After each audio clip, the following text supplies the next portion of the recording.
Hello friends, welcome in Heal Psycho Lab. This is June 2012 paper 3 and this is the third part of this paper. So I'm going to attempt the next 25 question in this section. Let's start it. Question number 51. Which one of the following theories present work motivation will be lower if an employee perceives that increased effort will have little or no effect on his or her performance? तो ऐसी कौन सी theory है जिसमें work motivation जो है लो हो जाएगा अगर जो एम्प्लॉय है वो अपने एफर्ट्स इंक्रीज कर रहा है कंटिन्यूसली और उसकी परफॉर्मेंस पे बहुत ही कम या बिल्कुल इफेक्ट नहीं पड़ रहा है। तो which theory explains that work motivation will be low, अगर वर्क मोटिवेशन जो है वो लो होगा सो उसका वर्क मोटिवेशन जो है वो लो हो जाएगा अगर एम्प्लॉय कंटिन्यूसली अपने एफर्ट्स इंक्रीज कर रहा है और उसका कोई भी इफेक्ट्स नहीं दिख रहा है उसकी परफॉर्मेंस पे। तो वो कौन सी थ्योरी डिस्क्राइब करेगी? तो on the basis of answer will B expectancy theory. लेकिन इससे पहले मैं आपको बताती हूँ एक्सपेक्टेंसी थ्योरी होती क्या है। देखिए ये जो है प्रपोज्ड बाय है विक्टर ब्रूम, इन्होंने 1964 में दिया था। ब्रूम ने स्ट्रेसेस किया था कि फोकस किया था आउटकम्स पे, जबकि बाकी आप जितनी भी थ्योरीज पढ़ेंगे ना एक्सपेक्टेंसी से related generally these are on the basis of the internal. Okay, तो ये not on needs unlike Maslow and Herzberg. जैसे Maslow is a humanistic psychologist जिन्होंने सेल्फ एक्चुअलाइजेशन की बात की है, तो इन्होंने इनकी तरह बात नहीं की, इन्होंने सिर्फ अब्रूम ने कहा कि हमें आउटकम्स पे ध्यान देना है। तो the theory state that intensity of a tendency to perform in a particular manner is dependent on the intensity of an expectation on that performance will be. देखिए आपकी इंटेंसिटी की आप किस तरह से परफॉर्म करेंगे डिपेंड करता है कि उनसे क्या एक्सपेक्टेशन की जा रही है परफॉर्मेंस के बारे में। ठीक है, तो will be followed by a definite outcome and on the appeal of the outcome to the individual. तो इससे आप उसके आउटकम पे फर्क पड़ेगा और इंडिविजुअल पे फर्क पड़ेगा। बात समझ में आ रही है कि आप उस इंसान से कैसे, अगर एम्प्लॉय को मैं एक्सपेक्ट कर रही हूँ कि ही विल डू गुड, तो there is a high chances that he will do good. But अगर मैं एक एम्प्लॉय से मान के बैठी हूँ कि ये तो अच्छा करेगा ही नहीं, तो there is a high chances कि वो अच्छा नहीं करेगा। ठीक है, तो आप किस इंटेंसिटी की उससे टेंडेंसी रख रहे हैं परफॉर्म करने की, तो वो उसी तरीके से परफॉर्म करेगा। ठीक है, तो this is called expectancy theory, जहाँ पे एक्सपेक्टेशंस है। अब मैं थोड़ा सा इनके बाकी पार्ट्स पे भी जो ऑप्शंस हैं I am trying to describe little bit. जैसे है जस्ट वर्ल्ड थ्योरी, ये जो है मेल्विन लर्नर ने दी थी और ये इसमें कहा जाता है, मतलब एक सिंपल सा होता है कि people get what they deserve, लोगों को वही मिलता है जो वो डिजर्व करते हैं। तो इसमें क्या था कि मतलब यहाँ पे जो था कॉस्मिक जस्टिस की बात हो रही है कि जो डेस्टिनी होती है या हमारे मतलब डेस्टिनी, डिवाइन प्रोविडेंस, ये सब जो चीज़ें होती हैं, it associated with a variety of fundamental fallacies specially in regard to rationalising suffering on the ground that sufferers deserve it. जैसे अगर एक रेप हुआ है किसी का, तो आप उसके बेसिस पे मतलब उसको बोल रहे हो कि it is just because of that, because the tendency to blame the victim in a rape case is an example of just world. तो वहाँ पे आप ये बोल रहे हैं कि उसके साथ ये होना ही चाहिए था कहीं ना कहीं। And you know that in our society generally जो सफरर होता है उसी को लोग सुनाते हैं। सो दिस इज अबाउट, तो ये जस्ट वर्ल्ड थ्योरी कहती है, तो ये कहती है कि कहीं ना कहीं कॉग्निटिव बायस है जो अज्यूम करता है कि लोगों को वही मिलता है जो वो डिजर्व करते हैं। ठीक है, तो this is about just world theory. Now go to the need drive theory. तो नीड ड्राइव थ्योरी क्या होता है? जैसे हमारी बॉडी का ना एक इक्विलिब्रियम पॉइंट होता है, मान लीजिए this is the equilibrium point. ठीक है, अगर हमारी बॉडी की एनर्जी उससे कम जाती है तो डेफिशिएंसी क्रिएट होने लगती है, तो वो फिर से इसी इक्विलिब्रियम पे पहुंचने के लिए उसकी नीड ड्राइव्स होती हैं जिस ताकि वो यहाँ पे दोबारा आ सके, है ना। जैसे आपको प्यास लगी और प्यास के लिए इट मीन्स आपकी बॉडी में कहीं ना कहीं डिहाइड्रेशन हो रहा है। Now you want to just fulfil कि आपको प्यास का नहीं लगे, आपका मतलब गला जो है गीला हो जाए, तो क्या करेंगे? पानी पिएंगे और उससे आपकी वो ड्राइव वापस आ जाएगी। That is called need drive theory. और नॉर्मेटिव्स होती है वो नॉर्म्स के बेसिस पे होती है, तो ये मैं कहीं पे अगर आएगा तो डिटेल में पढ़ाऊंगी। Next question number 52, if higher order factor analysis is to be carried out, अगर हायर ऑर्डर फैक्टर को एनालिसिस करना है तो first order factor should not be subjected to varimax rotation. तो वो वेरीमैक्स रोटेशन पे होना चाहिए, शुड नॉट बी सब्जेक्टेड, इस पे नहीं होना चाहिए। Varimax rotation provides oblique factors. तो देखिए this statement is true but this statement is wrong, ये ऑब्लिक रोटेशन फैक्टर्स पे नहीं होता है। तो answer will be C, A is true but R is false. Question number 53, where are oxytocin and vasopressin hormones synthesised? ये hormones कहाँ पे होते हैं? देखिए पिट्यूटरी ग्लैंड, थोड़ा सा मैं बता देती हूँ। अगर आप ब्रेन के बारे में पढ़ेंगे, छोटा सा ग्लैंड होता है जिसे पिट्यूटरी कहते हैं, इसे मास्टर ग्लैंड भी कहते हैं। और पिट्यूटरी ग्लैंड कुछ ऐसा दिखता है।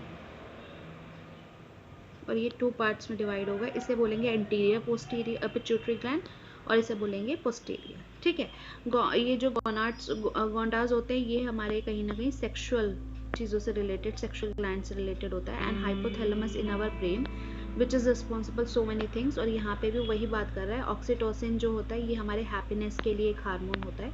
सो यहाँ पे देखिए ऑक्सीटोसिन और एरिजीनिन वेस्प्रोसिन यानी ABP are synthesized in the magnocellular neurons in the paraventricular and supraoptic nuclei of the hypothalamus. तो कहाँ पे हो रहा है ये सब चीजें? हाइपोथैलेमस। ठीक है, and proceeds along the axonal projections to the posterior lobe of the pituitary. ठीक है, तो मैंने बताया अभी ऐसे आपको, ये पिट्यूटरी ग्लैंड है, इसका आगे वाला पार्ट एंटीरियर कहलाता है और पीछे वाला पार्ट जो है वो पोस्टीरियर कहलाता है। तो कह रहा है posterior lobe of the pituitary where they are stored in secretory vesicles and released into peripheral circulation. ठीक है, तो दिस इज अबाउट। तो क्वेश्चन 52 का आंसर विल बी हाइपोथैलेमस। तो समझ में आ गया? सो बेस्ट आंसर इसका जो है वो डी है, हाइपोथैलेमस। Question number 54। सो देखिए यहाँ पे कुछ कॉन्सेप्ट्स दिए और यहाँ कुछ साइकोलॉजिस्ट दिए हैं। इसको करने से पहले मैं आपको कुछ दिखाती हूँ। ठीक है, ये देखिए, ये पहले तो हम बात करते हैं पेरेंटिंग स्टाइल्स का, जो उन्होंने पहला ऑप्शन दिया है। तो पेरेंटिंग स्टाइल जो है इन्होंने दिया था डायना बॉम्ब्रेंट। ठीक है, इन्होंने पेरेंट चाइल्ड इंटरेक्शन पे वर्क किया था और डिस्क्राइब किया था 3 overall categories of parenting style. तो पहला इन्होंने दिया ऑथोटेरियन, दूसरा इन्होंने दिया परमिसिव और एक और होगा ऑथोरिटेटिव। अभी आएगा authoritative. So about authoritarian parents क्या होते हैं? Stick standards for their children's behaviour and apply punishment for violation of this rule. जो एकदम स्टिक पेरेंट्स होते हैं ना, जो कोई भी गलती बर्दाश्त नहीं करेंगे, उसे बोलते हैं authoritarian. Obedient attitudes are valued more than the discussion. यहाँ कोई डिस्कशन नहीं होता, जो कमांड दे दी वही करना पड़ेगा। About the rational behind the standards. ठीक है, punishment for undesired behaviour is more often use for reinforcement for desired behavior. If your parents were authoritarian and you come in 50 minutes after your curfew, you might be grounded from going out again. मतलब फिर आपको नहीं जाने दिया जाएगा। Rest of the mouth without explanation of discussion। मतलब कि हो सकता है ट्रैफिक हो गया, कुछ हो गया, नहीं, कोई भी डिस्कशन नहीं सुनेंगे। This is the time limit to time limit। Permissive parent वो होते हैं do not set clear guidance. ठीक है, अब इनको ये देखो, ये तो बहुत ज़्यादा स्ट्रिक्ट होते हैं और ये बिल्कुल भी स्ट्रिक्ट नहीं होते। So the rules do not do exist in the family and constantly change और आर नॉट इन्फोर्स कॉन्स्टेंटली। ठीक है, तो कॉन्स्टेंटली चेंज होंगे, रूल्स बनेंगे, चेंज होते रहेंगे। फैमिली मेंबर्स में perceive that they can get away with anything at home. ठीक है, and if your parents were permissive and you come in 50 minutes after your curfew, your parents reaction would be unpredictable. मतलब आप सोच भी नहीं सकते कि वो ऐसा रिएक्ट करेंगे। They may not even notice, not seems to mind और threaten you with a punishment that they never follow through on. तो ये बिल्कुल ही लीनियंट पेरेंट्स होंगे और ये बहुत ही स्ट्रिक्ट पेरेंट्स होंगे। तो if you talking about the authoritarian parents, these are strict parents. and if you talk about the permissive parents, they are very lenient kind of parents। ठीक है, तो अब एक और वर्ड आएगा ऑथोरिटेटिव। ठीक है, ये पेरेंट्स जो होते हैं रूल्स भी बनाते हैं और एक्सप्लेनेशन भी सुनते हैं। This is the best way to give the parenting. Because यहाँ पे क्या होता है ऑथोरिटेटिव में कि यहाँ पे क्या होगा कि आपको 15 मिनट्स रूल दिया गया कि 15 मिनट्स में आपको घर आना है, लेकिन they will ask you the explanation also कि अगर 15 से 20 मिनट्स हो गए तो they will not mind it, और एटलीस्ट वो पूछेंगे कि थोड़ा सा लेट क्यों हो गया, तो they will give you the chance to explain the situation. But authoritarian parents, तो दिस इज लाइक एम्बिवेलेंट, मतलब यहाँ पे दोनों चीज़ों का कुछ ना कुछ मिक्सचर है। तो this is the best way to be give. तो some student confuse with the authoritative and authoritarian. Remember, authoritarian style जो होता है वो बहुत ही स्टिक होता है, रूल्स विदाउट मच एक्सप्लेनेशन, जबकि ऑथोरिटेटिव पेरेंट्स जो होते हैं वो स्टिक रूल्स होते हैं but make sure they are reasonable and explain. Okay, that is so. इसके बाद जो एक इन्होंने दिया है बॉल्विक का अटैचमेंट दिया है। एक्चुअली बॉल्वे जो थे, इन्होंने अटैचमेंट के ऊपर बात की थी, तो इन्होंने 4 फेजेस बताए थे। देखिए ये है, तो पहला है प्री अटैचमेंट फेज, जो शुरू में होता है बर्थ से 6 वीक्स तक। तो बेबी जो होता है यहाँ इनेट सिग्नल्स वो अट्रैक्ट केयर गिवर्स के लेता है एंड रिकॉग्नाइज करता है मदर की फ्रेगनेंस को, वॉइस को एंड फेसेस को, शुरू के बर्थ से 6 वीक्स, लगभग 1.5 महीने के आसपास। And they are not yet attach to the mother, और अभी तक मदर से वो अटैच नहीं होते। एंड माइंड, वो माइंड भी नहीं करते अगर वो किसी अनफैमिली के पास चले जाएं। जबकि आप बात करेंगे अटैचमेंट इज द मेकिंग, तो यहाँ पे जो होता है मदर से कनेक्शन हो जाता है, सेंस ऑफ ट्रस्ट आ जाता है, more positively to family caregiver, protest when separated from caregiver. आपने देखा होगा पेरेंट्स से अगर बच्चा अलग होता है इस टाइम, मदर से स्पेशली, तो बच्चा जो है रोने लगता है। No separation anxiety here but presenting attachment is in process. Separation anxiety तो नहीं होती लेकिन प्रेजेंटिंग अटैचमेंट इंपॉर्टेंट होती है। थर्ड जो स्टेज है वो है clear cut attachment, 6 to 8 months to 18 to 12 months। ठीक है, तो यहाँ पे बेबी जो है उसके अंदर सेपरेशन एंजाइटी आ जाती है, प्रोटेस्ट करने लगता है पेरेंट्स जब लीव करते हैं, but the supportive and sensitive nature of the care taker this anxiety could be reduce किया जा सकता है। And the fourth is formation of reciprocal relationship. तो ये 18 months to 2 years होता है। Toddler increase their understanding of symbols and language improves. ठीक है, और यहाँ पे टोडलर्स जो होते हैं वो पेरेंट्स विल रिटर्न, ठीक है, कि उनको समझ में आ जाता है कि पेरेंट्स वापस आ जाएंगे। Child depend less on the care giver along with the age, तो धीरे धीरे उनकी डिपेंडेंसी कम हो जाती है। This is about attachment theory, that is about, एक बार मैं इसका भी दिखा देती हूँ, वो भी इसी का पार्ट है, रेसिप्रोकल डिटरमिनिज्म। ये क्या होता है, ये बंदूरा ने दिया था, इन्होंने कहा था कि idea that behaviour is control और determine the individual through cognitive process, पहला, and by the environment, number 2 through external social stimulus, ये थोड़े से सोशल। तो ये जो है ये रेसिप्रोकल डिटरमिनिज्म है एक दूसरे के।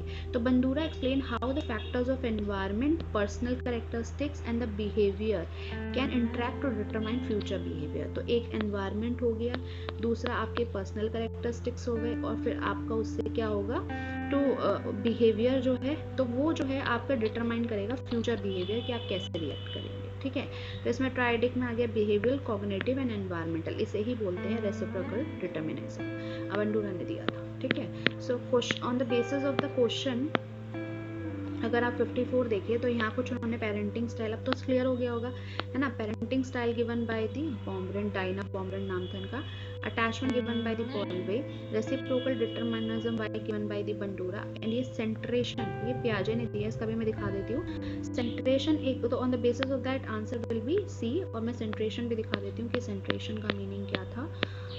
This is सेंट्रेशन। देखिए सेंट्रेशन जो है वो पियाजे की थ्योरी है ना, उसी की 4 स्टेजेस आपने पढ़ी होंगी, क्या कहते हैं, उसकी जो सेकेंड स्टेज है ना प्री ऑपरेशनल, उसका पार्ट है सेंट्रेशन। ठीक है, जिसमें जो है वो अपने आप को सेंटर में रखता है। तो centration usually refers to the tendency of the child to focus on only one side of the story, वो दूसरों के आइडिया को नहीं समझ सकता। ठीक है, तो यहाँ पे जो एक कॉन्सेप्ट है initially propose by Swiss psychologist Jean पियाजे in 1936 theory of cognitive development which was first of its kind. Centration is an attitude that usually developed in the second stage of cognitive development, the pre-operational stage, यानी ये वाली जो stage है sensory motor के बाद, so encompassing the children within the age range of 2 to 7, इस age में होता है, और यहाँ पे centration emerge होता है और यहाँ पे introduce किया था इस theory में। तो this is about sorry, let's start the next question. Which one of the following is not a component of emotional intelligence as described by Mayer and Salve?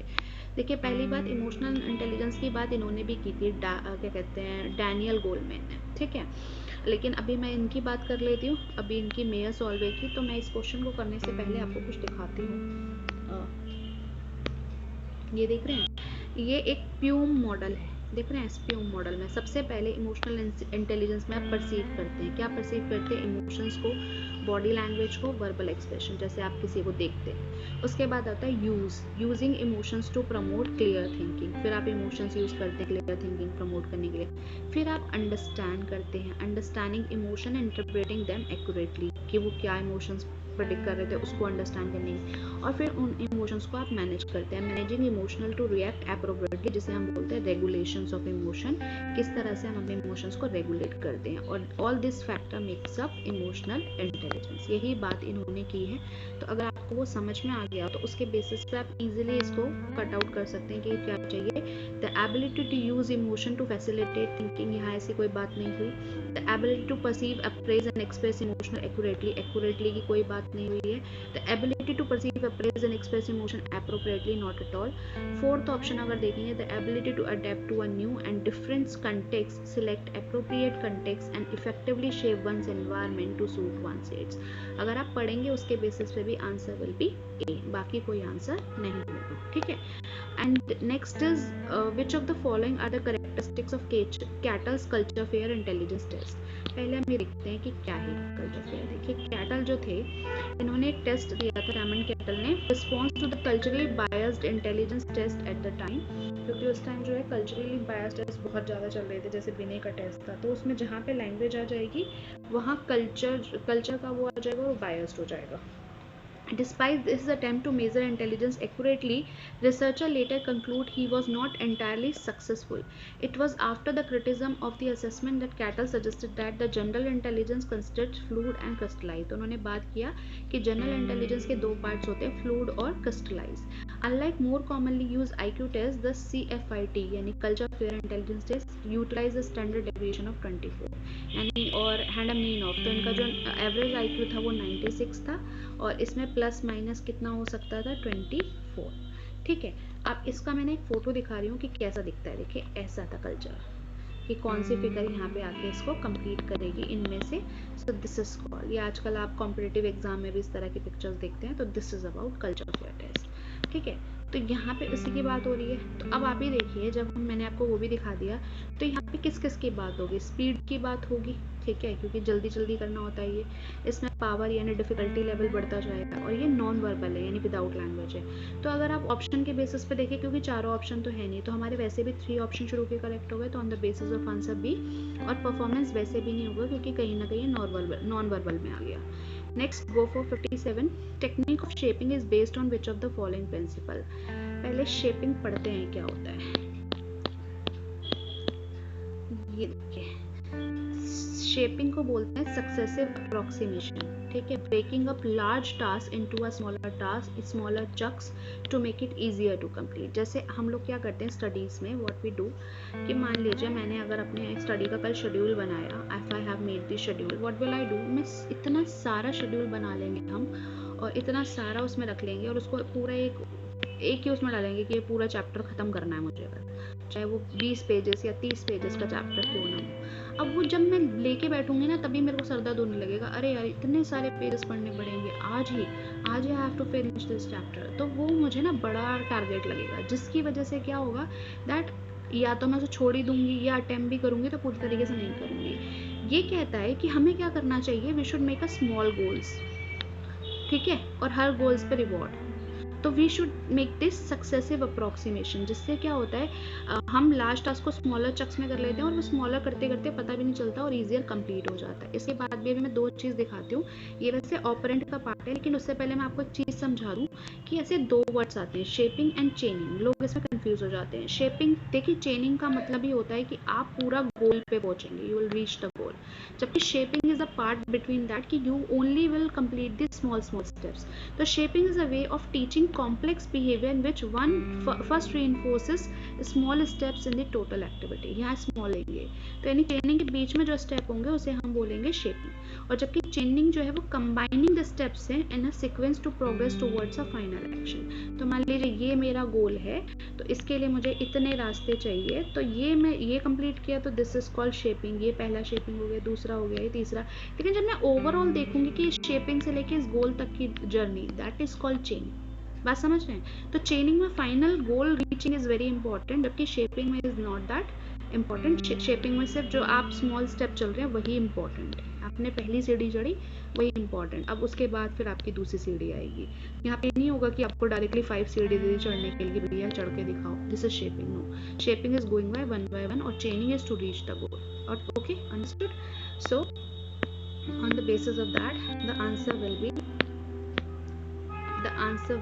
इसका आंसर हो जाएगा सक्सेसिव अप्रोक्सीमेशन. ठीक है. तो shaping को ये भी कहते हैं और ये ऑपरेंट प्रिंसिपल पे बेस है. रेसिप्रोकल इनहिबिशन की कोई बात नहीं हो रही है और स्टिमुलेशन डिस्क्रिमिनेशन की बात नहीं हो रही, फिर भी बता देती हूँ. जैसे बेल बजी और उसी के जैसी एक और बेल बजी, तो डॉग अगर उसमें डिफ्रेंशिएट कर पाए दैट्स कॉल्ड डिस्क्रिमिनेशन. तो चलिए नेक्स्ट क्वेश्चन देखते हैं, why did not Chomsky argue about language development. ठीक है, नॉम चॉम्स्की का नाम बहुत फेमस है लैंग्वेज में या के बारे में, तो एक बार मैं उनका पढ़ा देती हूँ पहले। तो ये अमेरिकन बोर्न लिंग्विस्टिक थे, इनका नाम था Noam Chomsky. Believe that we are born with a predisposition to learn language. इन्होंने कहा था कि हमारे अंदर एक डिवाइस होता है, लैंग्वेज एक्विजिशन डिवाइस, हमारे अंदर इनबिल्ड होता है ये, हम पैदा ही हम ऑटोमेटिकली लैंग्वेज सीखते हैं। तो एसेंस ऑफ इस theories of language acquisition state that human beings are provided to learn language and in fact born with basic rules of any specific language intact। तो वो बोन ही इसके साथ होते हैं कि वो लर्न कर सकते हैं जो भी उनकी एनवायरनमेंट की लैंग्वेज है। Many of the unique details of any specific language structure are heavily influenced by the environment. किससे इन्फ्लुएंस्ड होती है? एनवायरनमेंट से, अकॉर्डिंग टू चॉम्स्की। एंड उसके आगे वो कहते हैं the human brain is ready made to quickly acquire language at specific stages in the development process. तो जब बच्चे का डेवलपमेंटल होता रहता है तो उसकी कुछ स्पेसिफिक एजेस होती हैं जिसमें वो क्विकली एक्वायर करता है लैंग्वेज को। ठीक है, तो नॉम चॉम्स्की ने ये जो कॉन्सेप्ट दिया था, on the basis of that, तो यहाँ पे क्वेश्चन है why did not Chomsky argue about language development. तो देखिए, जब भी चॉम्स्की की बात होगी लिंग्विस्टिक है, और रीइंफोर्स्ड किसमें आता है? ऑपरेंट कंडीशनिंग में, तो आंसर विल बी डी। और वो यही पूछ रहा है कि क्या नहीं होगी। बाकी सारे हैं, यूनिवर्सल ग्रामर की उसने बात की है, जेनेटिकली वायर्ड की बात की है, इननेट मॉड्यूलर लैंग्वेज की बात की अभी जो हमने पढ़ा, बट वो क्या कह रहा है कि reinforced learning. No, it is not reinforced learning, it is innate. ठीक है, नेक्स्ट आगे बात करते हैं, what are the two types of declarative memory given by एडल्ट अल्विन। इसका पहले मैं आपको पिक्चर दिखाती हूँ। देखिए, ये मेरे नोट से है, तो अगर आप देख रहे हो तो एलडीएम के दो पार्ट है, डिक्लेरेटिव और नॉन डिक्लेरेटिव। डिक्लेरेटिव के भी दो पार्ट है, एपिसोडिक और सिमेंटिक। और देखिए मैंने लिखा है Tulving propose the distinction between episodic and semantic memory. यही थे कि जिन्होंने डिफरेंस बताया था, एपिसोडिक मेमोरी हमारी लाइफ इवेंट से रिलेटेड होती है, जबकि semantic is based on the facts and knowledge. ठीक है, तो on the basis of that the answer will be 49 का आंसर क्या हो जाएगा? 59 का आंसर हो जाएगा ए। ठीक है, तो एपिसोडिक एंड सिमेंटिक का डिफरेंस दिया था, बाकी फिर कोई मीनिंग बचा ही नहीं। ठीक है ना, next talk about the 59। What are the two 60 illusions are intense in which perception yields false interpretation of physical reality. तो जो इल्यूजन्स होते हैं, पहली बात वो फॉल्स बिलीव्स होते हैं, और ये इंस्टांसेस होते हैं जिसमें परसेप्शन जो होती है वो फॉल्स इंटरप्रिटेशन करती है फिजिकल रियलिटी की। ट्रू स्टेटमेंट है। नेक्स्ट बोल रहा है theory of misapplied consistency suggest that when looking at illusions we interpret certain cues as suggesting that some parts are further than others because of a powerful tendency toward size consistency. ये मैंने दिखाया हुआ है गेस्टॉल्स में पिछली उनमें। अगर आप देखेंगे, मान लीजिए एक बॉक्स है, ठीक है, मैं इस बॉक्स का साइज जानती हूँ, अगर यही बॉक्स मुझे दूर से दिखाई देगा तो एज कम्पेयर छोटा नजर आएगा, पर फिर भी मैं उसको उतना ही, मेरे माइंड में वो उतना ही रहेगा कि उसका साइज इतना बड़ा है या इतना बड़ा है। क्यों? क्योंकि मेरे दिमाग में एक साइज कंसिस्टेंसी बनी हुई है। तो this is both the statement true, और वो एक दूसरे की ही बात कर रहे हैं, तो answer will be A. Question number 61, match the list and indicate your answer using the codes given below. देखिए, यहाँ पे कुछ साइकोलॉजिस्ट दिए हुए हैं और यहाँ कुछ मेजर्स दिए हुए हैं। तो पहले मैं इन सब के बारे में आपको एक बार दिखाती हूँ कि क्या क्या है, किन किन के बारे में बात हो रही है। ये देखिए, एक वहाँ पे वर्ड आया एग्रेशन मशीन। तो ये क्या होती है? A machine that allows an experiment to record a subject's level of state aggression in terms of the duration and intensity of the electric shock that the subject is prepared to give and accomplish. No shock is actually given, but the accomplished behaves as if he or she has received a shock. तो इस ये aggression machine होती है, बस ने जो दी थी, कि जिसमें रिकॉर्ड किया जाता है कि कैसे वो, उसका क्या सब्जेक्ट का लेवल ऑफ स्टेट एग्रेशन कितना है, उसकी ड्यूरेशन कितनी है, और इंटेंसिटी देखी जाती है। हालांकि इलेक्ट्रिक शॉक दिया नहीं जाता, इसको जस्ट प्रिटेंड किया जाता है, क्योंकि जो कॉन्फिडरेट्स होते हैं, जो कॉन्फिडरेट समझते हैं ना, जो एक्सपेरिमेंटर खुद डालता है उन बंदों को, मतलब कि ऐसे रिएक्ट करना है आपको ताकि वो उस चीज़ का दूसरों पे असर देखे। तो ये चीज़ इसके बारे में बताई गई है। एंड नेक्स्ट जो है वो है हाउ अग्रेशन स्केल्स मेजर। तो एक अग्रेशन स्केल की बात भी हुई है।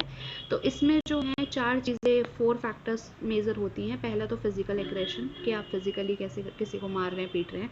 वर्बल एग्रेशन यानी लैंग्वेज वाइज, एक नॉर्मल एंगर हो गया आपका, और हॉस्टिलिटी। हॉस्टिलिटी का मतलब होता है कि आपको, देखिए समझिए, हॉस्टिलिटी एग्रेशन वो होता है जिसमें आप ये नहीं, मतलब आपको कोई चीज़ चाहिए नहीं, वो just you are not getting goal of something, ठीक है, you are not getting anything, you are just kicking for no reason, just to show your anger. So these are the 4 factors. And फिर जो बात हो रही है इसके बाद मिलग्राम का आपने पढ़ा होगा, ओबिडेंस में इनका काफ़ी फेमस पढ़ा होता है. तो ये interested in researching how far people would go in obeying instruction if it involve harming another person, है ना. कितना, जैसे हमने ये वर्ल्ड वॉर के टाइम पे देखा था, जर्मन्स जो हिटलर के टाइम पे हुआ था कि ज्यूज को कितना मारा जा रहा था, उनको चैम्बर्स में डाला जा रहा था. तो वो ये देख रहे थे कि जो ऑफिशल्स थे, जो मतलब नीचे वाले जो ऑफिशल्स थे, उनको जब ये ऑर्डर दिए जा रहे थे ऊपर, तो उनके अंदर कभी भी मोरल वो चीज़ें नहीं आई, उनको कभी काइंडनेस या कुछ वो नहीं आई है. तो इसका कंक्लूजन ये निकला कि जब हम ना, जब क्या कहते हैं, हमें ऊपर से ऑर्डर्स आते हैं, मतलब ऊपर हायरार्की से ऑर्डर्स आते हैं, हाई अथॉरिटी से, तो हम बोलते हैं हम तो अपनी ड्यूटी कर रहे हैं. सो यहाँ पे हम अपनी मोरल रिस्पॉन्सिबिलिटी कुछ लेते ही नहीं है. तो that is the thing.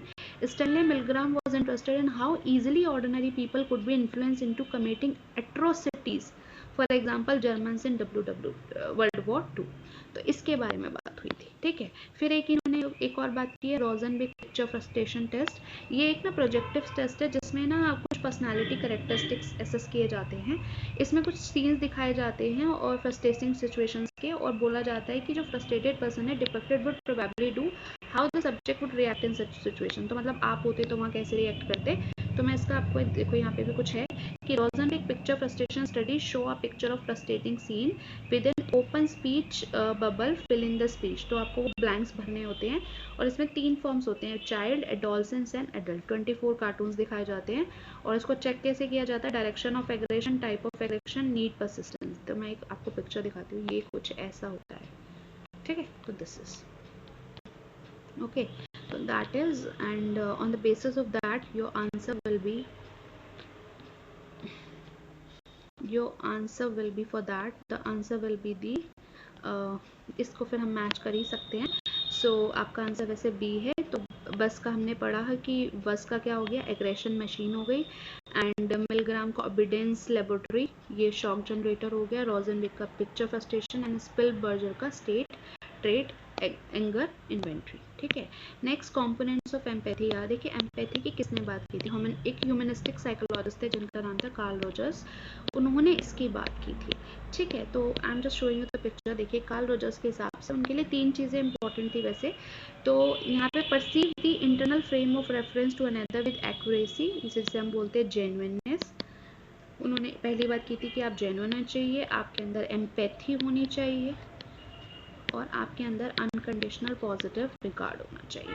So emotional components in meaning which pertain thereto if one were the person but without ever losing the as if condition, thus it seems to the sense the hurt. तो आप इस तरह के questions पूछते हैं जो judging होते हैं, तो वो हर्ट करता है. And the pleasure of another as he perceive them but without even losing the recognization that it is if I were hurt or pleased and so forth. The first quality is empathy.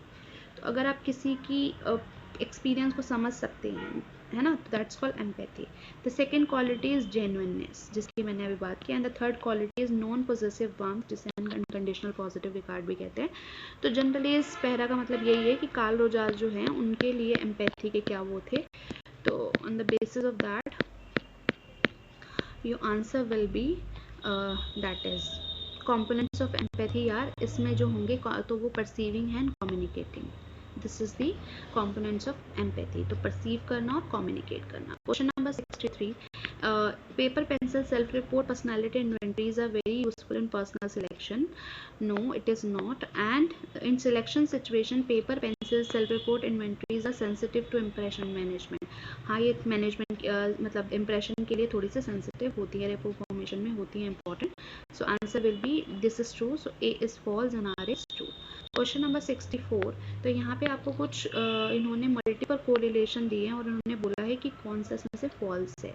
तो इसमें से जो false है that is the true, बाकी इसमें सारे जो हैं वो ट्रू हैं. तो आंसर विल बी डी.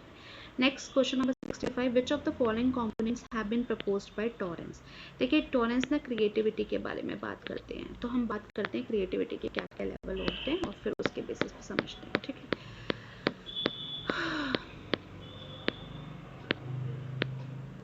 ये देखिए, टॉरेंस ने क्रिएटिविटी ये दिया था, टेस्ट ऑफ क्रिएटिव थिंकिंग। तो दो तरह की इन्होंने चीज़ें दी थी उसमें, दो तरह के क्रिएटिव पोटेंशियल को फाइंड आउट किया था, वर्बल टेस्ट और फिगरल टेस्ट। मेरा पॉइंट ये नहीं है, तो मैंने आपको दिखाने के लिए कर दिया था। This is about what are the 4 criterias of creativity by Torrance. तो 4 एलिमेंट्स जो हमें चाहिए होते हैं क्रिएटिव के, एक तो होता है फ्लुएंसी यानी आइडियाज़ की फ्लुएंसी, दूसरा फ्लेक्सिबिलिटी यानी वेराइटी ऑफ आइडियाज़, थर्ड होता है ओरिजिनलिटी यानी uniqueness of ideas, and fourth होता है एलोब्रेशन डिटेल्स ऑफ आइडियाज़। तो पहला फ्लुएंसी, दूसरा फ्लेक्सिबिलिटी, थर्ड ओरिजिनलिटी एंड चौथा एलोब्रेशन। तो इसी के बेसिस पे जो है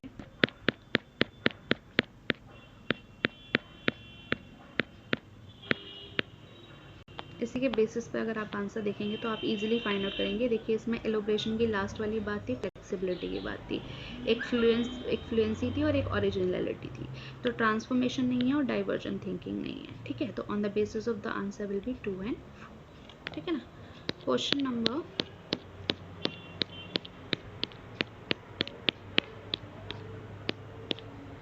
Question number 66. Which of the following strategies are used to gain compliance?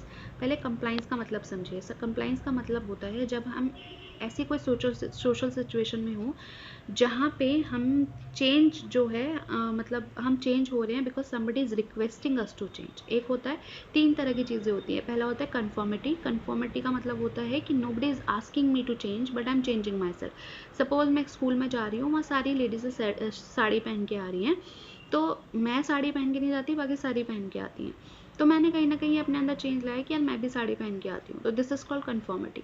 Compliance हो गया कि साड़ी पहन के आती हैं तो मुझसे कहा गया कि आप भी पहनिए इन अ रिक्वेस्ट में ना, दैट इज कॉल्ड कंप्लाइंस। और ऑबिडेंस जो होता है, जो अथॉरिटी देती है, जहाँ पे मुझे कमांड मिली कि आपको यहाँ पे साड़ी पहननी ही पड़ेगी। This is the difference between the conformity, compliance and obedience. अब उसके बेसिस पे बात कर लेते हैं। तो यहाँ पे वो बात कर रहा है कि strategies are use to gain compliance. तो देखिए जब कंप्लाइंस की बात होगी तो जो है ओबिडेंस की बात नहीं होगी, तो पहला ये वाला ऑप्शन खत्म हो गया, ठीक है। And it means 2 is not there, ठीक है। और मैं आपको पहले इनका मीनिंग बता देती हूँ कि इनग्रेटेशन का मतलब क्या होता है या रेसिप्रोसिटी का मतलब क्या होता है। शो दैट, देखिए ये रहा। इनग्रेटिटेशन का मतलब होता है this approach involves gaining approval from the targets in order to gain compliance. तो ये इन्वॉल्व करता है gaining approval from the target. Strategies such as fluttering the target or presenting oneself in a way that appeals to individual are often used in this approach। मतलब कि जो higher authority है जिसको हम इन्फ्लुएंस करना चाह रहे हैं, वो हमारा जो टारगेट है जिसको हम इन्फ्लुएंस करना चाह रहे हैं, वहाँ से अप्रूवल मिलना कंप्लाइंस का। फिर है reciprocity. People are more like to comply if they feel that the other person has already done something for them. जैसे हम किसी की हेल्प करते हैं, क्यों करते हैं? तो जनरली हमारे अंदर ये दिमाग होता है अगर आज हम हेल्प करेंगे तो कल को अगर हमें हेल्प चाहिए होगी तो they will also give. That is called reciprocity, मतलब इस साथ ले और इस साथ दे वाली बात, ठीक है। तो दिस इज अबाउट इस क्वेश्चन में फिर इसी की बात हो रही है। तो यहीं पे कंप्लाइंस की जब बात करेंगे तो फिर आपको 2 वर्ड्स तो मैंने बता ही दिए, एक रेसिप्रोसिटी और ये इनग्रेटेशन। तो इसमें फर्स्ट आंसर है ingratiation and commitment, and third is reciprocity and scarcity. तो और मैंने ये 2 वर्ड आपको बता ही दिए which is the part of compliance. तो answer will be 1 and 3 are correct. अब ये बात करते हैं क्लूबर ब्रूसी सिंड्रोम की। तो पहले मैं आपको दिखाती हूँ ये होता क्या है। ये एक सिंड्रोम है जो न्यूरो साइकाट्रिक डिसऑर्डर है ड्यू टू लीजन्स। लीजन्स का मतलब होता है सर्जरी टाइप का, अफेक्टिंग बायलेटरल टेम्पोरल लोब्स। ये इसको अफेक्ट करते हैं, specially the hippocampus and the amygdala. And you that hippocampus is responsible for memory and amygdala for the emotional response या इमोशंस, ठीक है।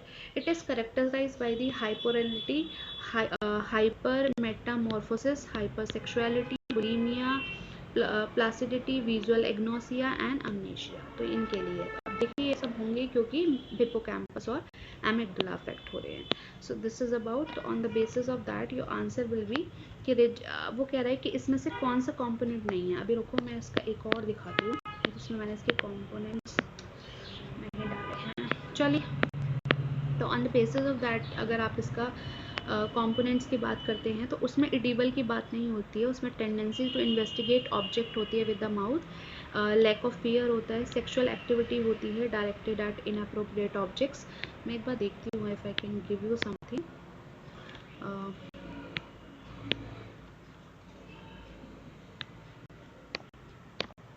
शायद मेरे पास गैलरी में इसका एक्सप्लेनेशन ये रहा। देखिए ये है इसमें देखते हैं आप साइकिक ब्लाइंडनेस, ठीक है, इसमें फिर ओरल टेंडेंसीज दी हैं, फिर यहाँ पे change in diet, hyper Metamorphosis दिया है, चेंज इन डाइट, और ये अल्टर सेक्सुअल बिहेवियर और इमोशनल चेंज दिए हैं। तो ये वाला पॉइंट था इसमें। तो on the basis of that उन्होंने एडिबल की कोई बात नहीं की है कि इस तरह के कुछ करेक्टरिस्टिक्स आते हैं, तो आंसर विल बी ए, कि ऐसा नहीं कि वो कुछ खाने के लिए मना कर देते हैं जो भी एडिबल होता है, ठीक है। And now let's go to the question number 68। Increasing order में लगाना है आपको सैचुरेशन ऑन प्रोजेक्टिव क्राइटेरिया। तो सबसे पहले यहाँ पे हम बात करते हैं डिफरेंशियल एप्टीट्यूड टेस्ट, इसके बाद इसका सैचुरेशन हुआ। नंबर 2 पे आया इनकम्प्लीट सेंटेंस ब्लैंक, नंबर 3 पे टेट, एंड नंबर 4 पे रोशा, के सारे ही प्रोजेक्टिव टेस्ट हैं, so answer will be D. Question number 69, a listener totally rejects the conclusion that the death penalty is justified for the purpose of preventing further social evil despite he cannot readily refute the premises the speaker is presenting for his conclusion. His reasoning is biased. Why? तो इसका reason है due to his beliefs. तो उसके अपने believe से conformation बायस वो होते हैं जब हमारे कुछ बायस होते हैं और हम उन्हें दूसरों के साथ एग्री करवा रहे होते हैं, दैट इज़ कॉल्ड कन्फर्मेशन। और हिंडसाइट का मतलब होता है जब हमारे अंदर ये फिनोमेना होता है कि जब कुछ हो जाता है तो हम उसके बाद बोलते हैं वी ऑलरेडी न्यू दिस, है ना। तो कोई मूड स्टेट्स की बात तो हो नहीं रही, तो answer will be B. Question number 70, Jensen use regression argument to account for. तो जेंसन ने जो है बात की थी, अगर आप जानते हो जेंसन का मैं बता भी चुकी हूँ, इन्होंने लेवल 1 और लेवल 2 ऑफ इंटेलिजेंस की बात की थी। तो इन्होंने जो है इंटेलिजेंस की ही बात की थी, तो पहले तो 2 ही ऑप्शन है इंटेलिजेंस से रिलेटेड। तो इन्होंने एज रिलेटेड नहीं बल्कि ग्रुप डिफरेंसेस की बात की थी, तो answer will be C. Question number 71, working memory involves both the storage capacity and capacity to process information held in the memory system, and reason is saying the serial position effect provides evidence for the existence of two distinction memory system, working memory and long term memory. So on the basis of that both the statements are correct and this is the correct explanation. तो एक बार मैं समझाने की कोशिश करती हूँ। अगर देखिए वर्किंग मेमोरी की अगर आप बात करें आप, तो वर्किंग मेमोरी की बात हो रही है तो किसकी बात करेंगे, STM यानी शॉर्ट टर्म मेमोरी, ठीक है। वो कहता है इसमें दोनों होती है, स्टोरेज कैपेसिटीज भी होती है और प्रोसेस करने की इन्फॉर्मेशन की वो भी होती है। यस, STM में प्रोसेस होती है इन्फॉर्मेशन और स्टोरेज भी होती है 30 सेकेंड के लिए। फिर आगे बात करते हैं द सीरियल पोजीशन इफेक्ट। अब सीरियल पोजीशन क्या होता है कि प्राइमरी और रेसिस्टेंसी इफेक्ट जो होता है कि अगर आपने इन्फॉर्मेशन, जनरली आपको कोई भी लिस्ट या कोई भी चीज़ पढ़ेंगे तो अगर हम शुरू में और जो लास्ट में चीज़ें पढ़ते हैं वो हमें जनरली याद रहती है। तो evidence for the existence of two distinct memory, yes. तो वर्किंग मेमोरी और लॉन्ग टर्म की ये सीरियल पोजीशन इफेक्ट्स जो होते हैं एविडेंस प्रोवाइड करते हैं कि हमारी वर्किंग और मेमोरी और लॉन्ग टर्म मेमोरी में डिफरेंस है। So yes, both the correct statement and these are the correct explanation, so answer will be A. Question number 72, in the multiple components model of working memory, the central executive supervises and coordinates the functioning of which of the components. तो जो multiple components बात होती है अगर working memory की, तो जो central executive supervisors होते हैं वो coordinate करते हैं functioning में कौन से components में, तो answer will be phonological loop में करते हैं और visual spatial sketchpad में करते हैं, तो answer will be and the procedural information and abstract semantic information इन दोनों में करते हैं, तो answer will be 2 and 3 are correct. Next is biofeedback therapy is based on which of the following. पहले मैं आपको दिखाती हूँ व्हाट इज बायोफीडबैक। ये देखिए, ये एक थेरेपी होती है जो नॉन ड्रग ट्रीटमेंट होती है जिसमें पेशेंट्स को अपनी बॉडी, जैसे मान लीजिए अभी एक बॉडी फीडबैक क्या होता है कि अभी बॉडी पे कुछ ऐसे एलिमेंट्स या कोई टेस्ट लगाया जाएगा जो बॉडी सेंसेशंस को रीड कर सके और वो तुरंत के तुरंत आपको फीडबैक देगा कि आपकी बॉडी इस सिचुएशन में ऐसा रिएक्ट कर रही है। तो आप उससे ना अपनी बॉडी के बारे में जान जाएंगे कि किस सिचुएशन में कैसा रिएक्ट, तो उसके ऊपर काम करेंगे। तो ये एक नॉन ड्रग ट्रीटमेंट है जिसमें पेशेंट्स लर्न करता है to control body process that are normally involuntary, जो हमारे हाथ में नहीं है, such as muscle tension, blood pressure, heart rate. There are 3 common types of biofeedback therapy. पहला है थर्मल बायोफीडबैक जो स्किन टेम्परेचर को मेजर करता है, तो ये आपकी स्किन पे लगा दिया जाता है और स्किन टेम्परेचर मेजर करेगा।